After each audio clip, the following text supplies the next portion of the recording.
ആയിട്ടാണ് ഇവിടെ കുറച്ചുകൂടി വന്നേക്കുന്നത്. ഇവർ ഒരു വലിയ സംഘടന, ലയൺസ് ക്ലബ്ബ് എന്ന് പറഞ്ഞൊരു സംഘടനയിൽ പ്രവർത്തിക്കുന്ന അംഗങ്ങളാണ്. നമ്മുടെ സ്കൂളിലെ കുറച്ച് പേര് ഒരു എന്താണ് പറയുന്നത്, ഒരു സവിശേഷപ്പെട്ട ഗ്രൂപ്പായിട്ട് കണ്ടുകൊണ്ട് നിങ്ങളെ മാത്രം വിളിച്ചു വരുത്തി ഈ സമ്പാദ്യം നിങ്ങളെ ഏൽപ്പിക്കും. നിങ്ങളത് എന്ത് ചെയ്യും? ഒരു സമ്പാദ്യം കിട്ടിയാൽ, ഒരു നിധി കിട്ടിയാൽ എന്ത് ചെയ്യും? നിധിയൊക്കെ നടുവാണ്. ഒരു നിധി കിട്ടിയാൽ എന്ത് ചെയ്യും? സൂക്ഷിച്ച് വയ്ക്കും അല്ലേ?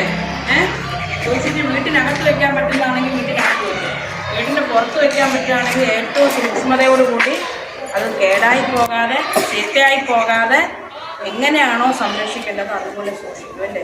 എത്ര കാലം നമ്മളെ സംരക്ഷിക്കുമോ അത്രയും കാലം ആ നിധി നിങ്ങൾക്ക് എന്ത് ചെയ്യും? സമ്പത്ത് തരും അല്ലേ? അങ്ങനെ ഒരു നിധിയാണ് ഇത് ഇവിടെ കാണുന്ന ചെടികൾ അല്ലേ? നിങ്ങൾ ഇന്ന് രാവിലെ പഴമൊക്കെ കഴിച്ചവർക്ക് കാണുമല്ലോ, പഴം, ചക്കപ്പഴം കഴിക്കാറുണ്ട്, ഒരുപാട് വെജിറ്റബിൾസ് കഴിക്കാറുണ്ട്. ഇതൊന്നും നിങ്ങൾ നട്ടതാണോ? ആണോ? ഒന്നും നിങ്ങൾ നട്ടതൊന്നും അല്ല, എനിക്കറിയാം. കടയിൽ നിന്ന് വാങ്ങിച്ചല്ലേ? ആരോ നട്ടതാണല്ലേ? അത് നിങ്ങളല്ല അല്ലേ? വീട്ടിലുണ്ട്, എല്ലാം അങ്ങനെ അല്ലല്ല, അല്ലാതെ വാങ്ങിക്കൂലേ? അതിനെ പറ്റിയാണ് ടീച്ചർ പറഞ്ഞത്. അത് ആരോ നട്ടതല്ലേ?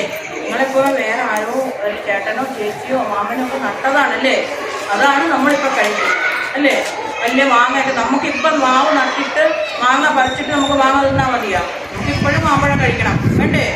അപ്പോൾ നമ്മൾ നമുക്ക് മുമ്പുള്ള ആളുകൾ എൻ്റെ മക്കളും മക്കളുടെ മക്കളും ഒക്കെ കഴിച്ചോട്ടെ എന്ന് പറഞ്ഞ് കുറേ മാവും കുറേ പ്ലാവും ഒക്കെ നട്ടതുകൊണ്ടാണ് നമുക്ക് മാങ്ങയും ചക്കയൊക്കെ കഴിക്കാൻ പറ്റുന്നത്. നിങ്ങളുടെ അടുത്ത തലമുറയ്ക്ക് അല്ലെങ്കിൽ അടുത്ത തലമുറയ്ക്ക് കഴിക്കാൻ വേണ്ടിയുള്ള ഭക്ഷണത്തിനുള്ള ആവശ്യമായ സാധനങ്ങൾ, വൃക്ഷങ്ങൾ, ഉത്പാദകരെന്ന് പറയുന്ന ആ വിഭാഗത്തിനെ ഉണ്ടാക്കേണ്ടുന്ന ബാധ്യത നമ്മൾക്ക് ഓരോരുത്തർക്കും ഉണ്ട്. അപ്പം നിങ്ങൾക്ക് കയ്യിൽ കിട്ടുന്നത് ഈ നിധിയെ എന്ത് ചെയ്യണം? അടുത്ത തലമുറകൾക്ക് വേണ്ടിയിട്ട് നട്ട് പരിപാലിച്ച് കൊണ്ട് നട്ടിട്ട് നീ വേണമെങ്കിൽ വളരണമെന്നല്ല.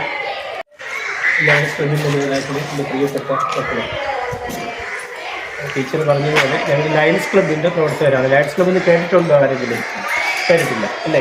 ഇത് നിങ്ങൾ വളർന്ന് വലിയ ആളുകളൊക്കെ ആയി ജോലിയൊക്കെ കിട്ടിക്കഴിഞ്ഞ് നിങ്ങൾ ലയൺസ് ക്ലബിനെ പറ്റി അറിയും. ലോകത്തിലെ ഏറ്റവും വലിയ സേവന പ്രവർത്തനങ്ങൾ നടത്തുന്ന സംഘടനയാണ് ലയൺസ് ക്ലബ്ബ്. അതിൻ്റെ നെടുമങ്ങാട്ടത്തെ പ്രവർത്തകരാണ് ഞങ്ങൾ. ഇത് ഞങ്ങളുടെ ക്ലബിൻ്റെ പ്രിയപ്പെട്ട മധുസാറാണ്. ഇത് സെക്രട്ടറി സലീം സാറാണ്. ഇത് രാധാകൃഷ്ണ മന്ത്രി അടുത്ത സ്വദേശിയാണ്. നിങ്ങൾക്ക് ഒരുപക്ഷെ കണ്ടിട്ടുണ്ടാകും. ഇന്ത്യയിലെ സ്വദേശിയാണ്. എൻ്റെ കുട്ടി ശ്രീനാഥ്. ഞങ്ങൾ പറഞ്ഞല്ലോ ലയൺസ് ക്ലബ്ബ് ചെയ്യുന്ന കുറേ കാര്യങ്ങളുണ്ട്. അതിൽ ഏറ്റവും പ്രധാനപ്പെട്ട ഒന്ന് കുട്ടികളിലെ കാഴ്ച വൈകല്യം കണ്ടെത്തി അവർക്ക് വേണ്ട സഹായം ചെയ്യുക.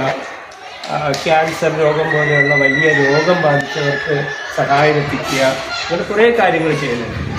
പരിസ്ഥിതി, നമ്മുടെ ചുറ്റുപാട്, പ്രകൃതി, അപ്പോൾ അതിൽ ഏറ്റവും പ്രാധാന്യത്തോടെ ചെയ്യുന്ന ഒരു പ്രവൃത്തിയാണ് ഇങ്ങനെ തൈകൾ നൽകുക എന്നുള്ളത്. എന്തുകൊണ്ടാണ് നിങ്ങളെ ഏൽപ്പിച്ചതെന്ന് വേണമെങ്കിൽ ചോദിക്കാം. 4ാം ക്ലാസ് ഉണ്ടല്ലോ, ഇവിടെ വേറെ ക്ലാസ്സുകളൊക്കെ ഉണ്ടല്ലോ. അപ്പോൾ ടീച്ചർ പറഞ്ഞത് അങ്ങനെയല്ല, നിങ്ങളാണ് ഈ സ്കൂളിൽ ഏറ്റവും നല്ല കുട്ടികളെന്നാണ്. ശരിയാണ്. ഒരു ഉറപ്പില്ലാത്തതുപോലെ നിങ്ങളാണോ നല്ല കുട്ടികൾ? പറയുന്ന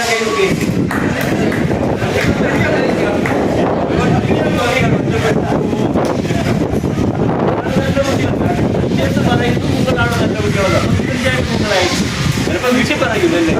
അച്ഛൻ പറയുമോ? പറയും. അതോ ക്യാൻസറാണോ വളരെ നോക്കണം അല്ലേ? ഇതൊരു ഓർമ്മയാണ്. നിങ്ങളുടെ ഈ സ്കൂളിലെ എൽപിസിലെ 3ാം ക്ലാസ്സിൽ പഠിച്ചിരുന്നപ്പോൾ ഞാൻ നട്ട മരമാണ് എന്ന് ഓർമ്മിക്കാനുള്ള ഒരു